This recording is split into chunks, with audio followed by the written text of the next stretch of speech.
हा एक फार महत्त्वाचा विषय आहे जो आपल्या दैनंदिन जीवनाशी संबंधित आहे.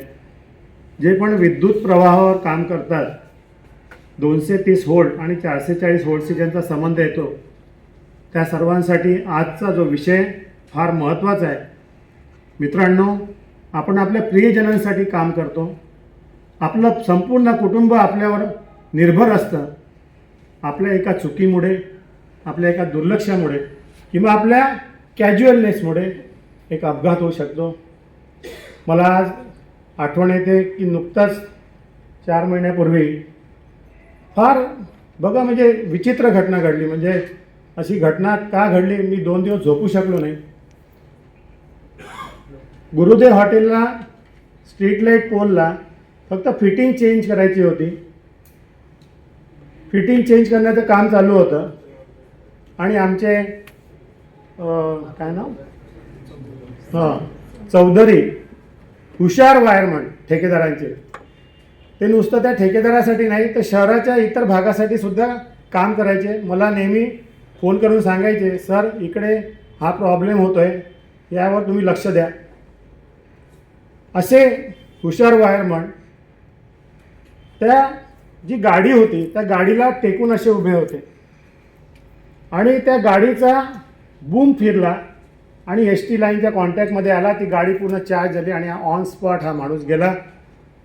बघा, म्हणजे यामध्ये जर ती एस टी लाईनचा शटडाऊन घेऊन जर ती फिटिंग चेंज केली असती तर कदाचित तो माणूस आज जिवंत राहिला असता आणि एक हुशार माणूस आपल्यात राहिला असता.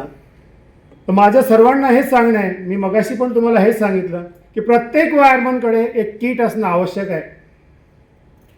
जसं आपण घरातून निघताना कपडे घालतो, शर्ट पॅन्ट, त्याप्रमाणे तो टूल किट असला पाहिजे. त्या टूल किटमध्ये पक्कड असली पाहिजे, हँड ग्लोव्ज असले पाहिजे, टेस्ट लॅम्प असला पाहिजे, टेस्टर असला पाहिजे, टेप असली पाहिजे, इन्सुलेशन टेप. हे सर्वांनी ध्यानात ठेवा, कारण एका चुकीमुळे तुमचं कुटुंब उघड्यावर पडू शकतं. आज सुदैवाने आपल्याला 3 वक्ते महाराष्ट्र शासनाचे लाभलेले आहेत.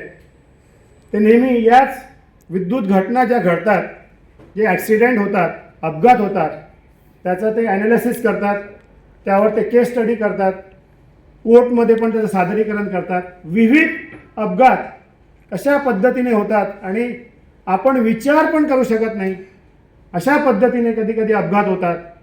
तर म्हणून माझी सर्वांना विनंती आहे, तुम्ही वायरमन हेल्पर असाल, जो पण विद्युत प्रवाहावर काम करतो, तुमचा टूल किट तुमच्याकडे असला पाहिजे. विदाऊट टूल किट काम करायचं नाही, पैसे मिळाल्यानंतर चालतील.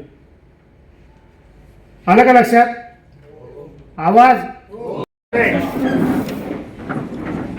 मी प्रतिज्ञा करतो की माझ्या कौटुंबिक जबाबदारी व्यवस्थित निर्वाह करण्यासाठी सुरक्षिततेशी कधीही तडजोड करणार नाही. योग्य त्या सुरक्षित साधनांचा